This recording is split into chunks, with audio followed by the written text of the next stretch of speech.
मैले यत्रो कुरा सफा गरिसकेँ त्यो गौँथली कहाँ मुन्टी छे आउँदै आउँदिन देखै पर्दिन गौँथली ए गौँथली चाँडै भने आफ्नो कस्तो सम्मान लाग्छु किन घोक्रो सुक्ने गरी कराएको अब तँलाई नदेखेर कराएको नि आइज न तर म भित्र काम गरौँ आफ्नो कस्तो सम्मान लाग्छ गर्न न मिलेर काम भित्रको काम तेरो बाहिरको काम मेरो त्यसो नभन् न बरु म पनि तेरो बाहिरको काम गरिदिइहाल्छु नि दुईजना मिलेर गरे पो कस्तो मजा आउँछ पहिला भन्न त म आज कस्तो देखेको छु त अब कति देखिस् भन्ने कुरा त कि मलाई थाहा छ कि भगवानलाई थाहा छ आजसम्म त जस्तै राम्रो केटी त मैले देखेकै छैन यो मन पनि थाहा नसक्ने भइसक्यो नि त्यसलाई त आफूलाई कस्तो सम्म लागिसक्यो अनि मेरो आँखा कस्तो छ असाध्यै राम्रो छ नि तेरो त्यो ठुला ठुला गाजर ती आँखाले मलाई यस्तो मिर गर हेर्दा त यो मेरो मनै कट खान्छ कति राम्रो आँखा त्यो हिन्दी फिल्मको ऐश्वर्या राय भन्ने छ नि हो त्यसको भन्ने राम्रो त्यो राम्रो अनि मेरो ओठ कस्तो छ नि तेरो ओठको त झन् पुरै नगर पुरै नगर त्यो सुन्तलाको केसरा जस्तो ओठ रस तप चुइन लागे जस्तो त्यो छोडाएर पाप्प खान पनि हुन्थ्यो नि यति राम्रो ओठ त नेपाली फिल्मको हिरोनी रेखा थापाको पनि छैन त्यति राम्रो अनि मेरो गाला कस्तो छ मेरो आमै तेरो गालाको त झन् पुरै नगर्नु त्यो मुस्ताङको स्याउ जस्तो रातो झरिलो देख्दैमा पटोको जस्तो नि त्यस्तो राम्रो गाला त करिस्मा मार्नु करिस्मा पनि छैन एकचोटि टोपो कहाँ मुस्ताङको स्याउ जस्तो हुनु मेरो गाला त्यस्तो भए त म बेच्न राखिहाल्थेँ नि त्यसो भए मलाई के गर्छ यो गाला अहिले नै म किन्छु जति पैसा पर्ने किनेर पटोक्छु नि यहाँ त हुन्न मालिक नै आउने बेला भयो मालिक नै आएर के भयो त ढोकामा चुकुल लागेको देखेन ढोकामा चुकुल लगाएर पटोक्दा कति मजा छ नि टोक्न त मेरो गाला अब म टोक्छु है त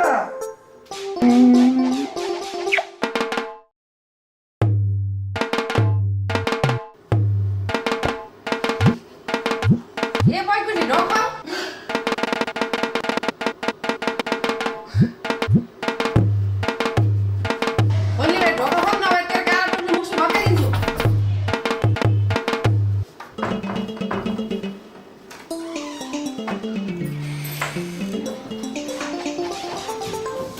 किन कराउनु भएको साथी बैकुनी खोइ कहाँ लुकाइस् बाहिर गएको छ जान्छ बाहिर तेरो गाला टोकिएर होइन कहाँ भाग्य मानिस छु र म अहिलेसम्म कसैले छोएको त छैन ए मालिकले पनि आउनु भएको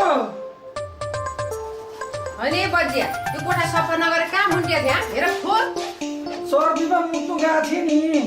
अब तपाईँको काम भन्दैमा मुटु पनि नजानु म समातेर बस्नु। हेरेर फोहोर बोलेको बच्चा टोयलेट गएको भन्न सक्दैन, तेरो मुटु किरै परोस्। किन भन्छु म टोयलेट जाने? म त मुटु गएकै भन्छु। नानीदेखि लागे पनि को छोड्छ? अब गाउँमा हाम्रो बाले पनि मुटु जान्छु भन्थे, हामी आमाले पनि मुटु जान्छु भन्थे। म किन टोयलेट जान्छु भन्छु? भन्दिनँ म त। बर्तन नम्बर बजे कोठा खुर्क सफा गर। तँ चाहिँ के रे दुवा परेर जा बोका दुईटा अन्डा किनेर लिएर आइज। सुप लाएर कस्तो भइसक्यो, अम्लेट बनाएर खानु पर्यो।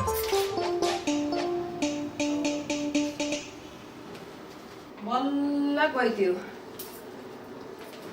ए बैकुण्ठे, ए बैकुण्ठे, हजुर। मेरो जुम्रा हेर्दै कस्तो टाउको चिलाइरहेछ। सक्दैन म जुम्रा हेर्न। अघि चाहिँ गाली गऱ्यो, अहिले त जुम्रा हेर्दै बैकुण्ठे लागिरहेछ। गरिस न बैकुण्ठे, कहिले कहिले गाली गर्नु परिहाल्यो नि। आएको त नसोची बोल्दैन, छोरी कुटेर बैक तलाउनु परेन।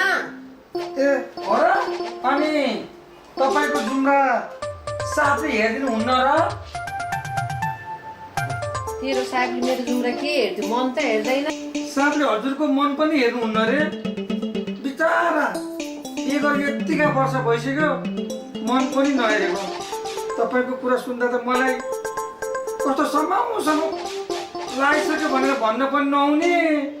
कस्तो अभागी तपाईँ त, बिचारा। ल अहिले जुम्रा हेर्दै ल। फेरि मलाई जुम्रा हेर्न त आउँदैन, मान्छे मात्रै हेर्न आउँछ भनेर भन्ने नहुने। अफिसमा आएको मान्छे फेरि यो बत्तीमा कोठाभित्र कसरी जुम्रा हेर्ने देखिँदैन। जुम्रा सानो सानो हुन्छ, जुम्रा पनि मार्न जान्दिनँ म त, सकिनँ म त। अहिले उयो त अरू देखिहाल्छ नि, यसरी कपाल खोल अनि ठङ ठङ ठुङ मार। त्यो पनि हो ठुङ मार्छ है।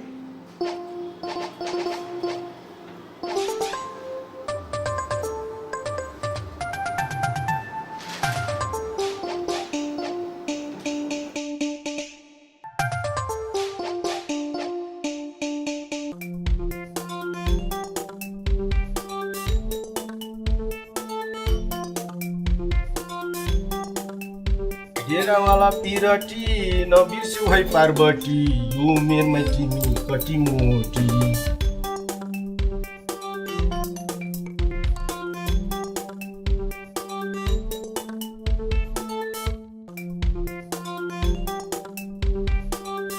साउजी बोका कन्डा छ? बोका कन्डा रे नानी, यस्तो होटलमा कहाँबाट पाउँछ बोका कन्डा? के रे तँलाई बोका कन्डा चाहियो रे? बरु रामेको अन्डा लैजा न। अठोकै लय हुन्न र, चना छ, आलु छ।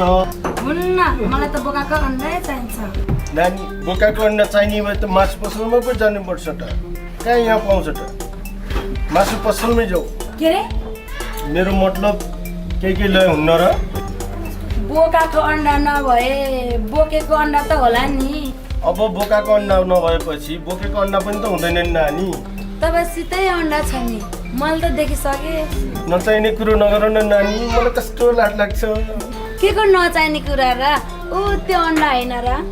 ए नानी, यो त कुखुराको अन्डा होइन र, कहाँ बोकाको अन्डा हुनु? कुखुराको अन्डा त मलाई पनि थाहा छ। अनि तपाईँले बोकेर ल्याउनु भएको कि बोकाएर ल्याउनु भएको? कहाँ आफूले बोकेर ल्याउनु नि, अरूलाई बोकाएर ल्याएको नि। तपाईँले बोकाएर ल्याएपछि त्यो बोकाको अन्डा भएन त नि? ए झङ्गचा, त्यसो पो बल्ल बुझेर ल्यायो। ल बोकाको अन्डा।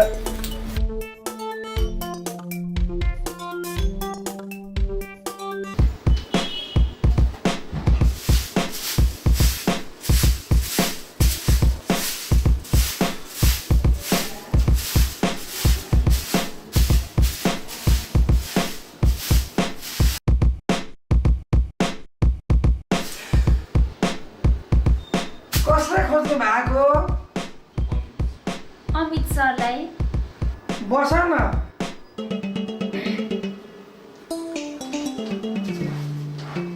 उहाँलाई भेट्नु सक्दा मलाई भेटे पनि हुँदैन र? तपाईँले भेटेर हुँदैन क्या, उहाँलाई नै भेट्नुपर्छ। मसित भेटेर हुँदैन अरे। अब किन नआउनु मसित भेटेर? अब तिमी यो अफिसमा तिमीलाई जोडी खोज्न आयो के अरे मैले पहिले थाहा पाइसकेँ अब त्यो जाब जोडी खोजिदिनु मैले पनि सक्छु अनि मसित भेटेर बनेन त काम बनिहाल्छ नि आफूलाई कस्तो समाउ लागिसक्यो फेरि मैले जोडी खोज्यो भने त के फाइदा हुन्छ थाहा छ थोरै पैसा मिलाइदिन्छु के अरे म अमित सरले त धेरै पैसा दिनुहुन्छ थोरै पैसामा जोडी खोजिदिनेले सस्तो पैसाको राम्रो हुँदैन होला नि हुँदैन कहाँ नराम्रो हुनु आखिर सस्तो भए पनि महँगो भयो नि कुरा उयो के अरे एकदम राम्रो हुन्छ अब मैले तिमीलाई मिल्ने जोडी खोज्दै भएन म त अमित सरसितै भेट्छु बरु अमित सरलाई नै भेटाइदिनुहोस् अमित सर त यहाँ हुनुहुन्न बाहिर जानु भएको छ अघि नै त्यसो भन्नु परेन बेकार बसेछु ए एकैछिन बस न के को हत्ता किन आत्तिरहेको फेरि मेरो पुरै सकिएको छैन तपाईँ कुरै सिधै छैन अरे के कुरा भन्नुहोस् न त थाहा छ म त 25 पुगेर 26 लागिसकेँ अहिलेसम्म त मेरो बिहा पनि भएको छैन जो चाहिँ बिहे गराउने अफिसमा बस्नु भएको छ उहाँको चाहिँ बिहे भएको छैन किन नि अब किन हुनु नि सिकर्मीको झ्याल थोत्रो डकर्मीको घर थोत्रो भने थाहा छैन तिमीलाई अब यस्तै हो अब एउटै राम्री केटी आयो भने साउनीले अर्कैलाई बिहे गरेर पठाउनुहुन्छ अर्की केटी आउनु भयो भने मालिकले अर्कैलाई बिहे गरेर पठाउनुहुन्छ अब यस्तै हो आफूलाई मनपर्ने एउटी पनि राम्री केटी आउँदैन यहाँ खालि अर्कैलाई मन परे मात्र आउँछ अहिलेसम्म मलाई मन पर्ने केटीले एउटैले हेरिरहेको छैन बजिने हालोस् हेर्दैन अनि तपाईँलाई कस्तो केटी चाहिएको नि तिमी जस्तै गोरी पातली चिटिक्क परेर केटी बिहे गर्छु भने खोइ आजसम्म आफूले यस्तो केटी देखेकै छैन कहाँकै होला तिमी जस्तै केटीहरू एउटै देखेको छैन एक दिन त पाउनुहुन्छ नि राम्री केटी ल म गएँ है त उठेर अमित सर पनि आउनु भएन एकछिन बस न आफ्नो कस्तो समाउ लागिसक्यो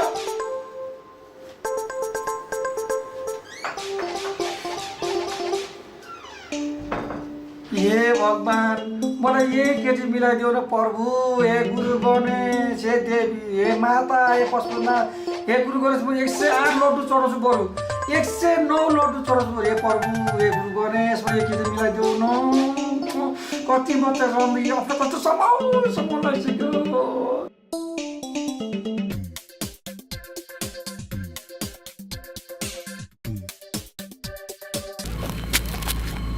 को त किन बाटो छेको लभ भनेको थाहा छ तँलाई माया हो तै माया गर्छु म आज तँलाई के रे तैँले मलाई माया गर्छस् रे त आज होसमा त छस् नि छोट मेरो बाटो त्यसो भए म तँलाई इज्जत लुट्छु ए इज्जत लुट्ने लुटान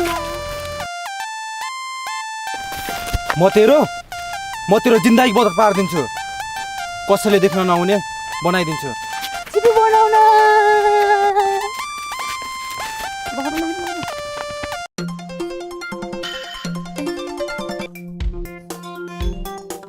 कति हाजेर पुग्नु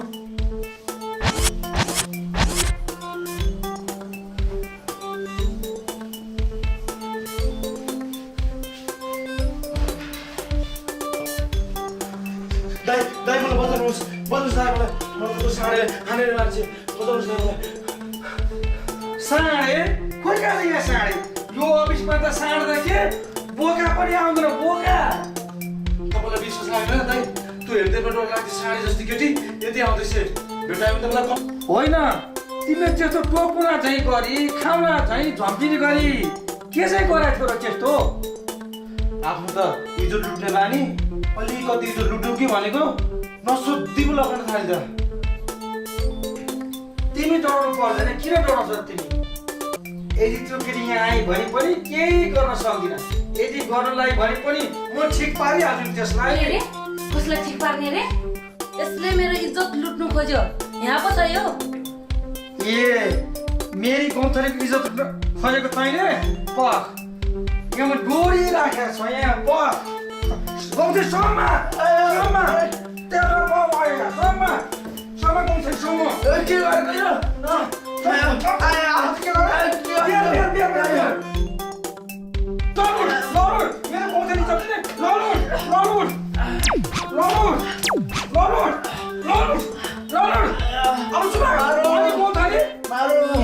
के भन्छ अरे तँलाई मेरो जिन्दगी बर्बाद पार्छ रे यसले जिन्दगी बर्बाद कुचो ले झाडु ले पाक पाक पाक पाक पाक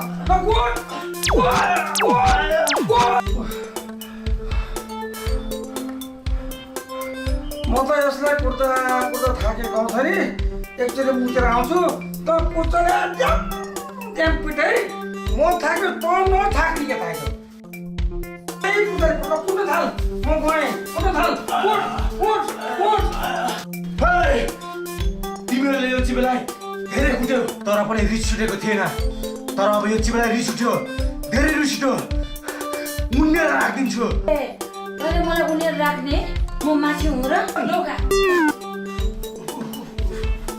कस्तो गनाउने बाँधेर मरेकी मुर्दिनी मर्न नसकेको असत्तिनी तँलाई हैजा लागोस् तेरो चाटमा किरा परोस् बरु मलाई मारे सिर पाँदेर चाहिँ नमर ए तँलाई पात बनायो ए अब हामी पात्दैन बरु कुटौँ पात्दैन के डोरी फुकाएर पठाउँ अब हामी नपात्ने भाइ गौँथली सट नभए फेरि पात्नु फेरि त यता आयो फेरि पात्नु सँगै पात्नु रेडी एक्सन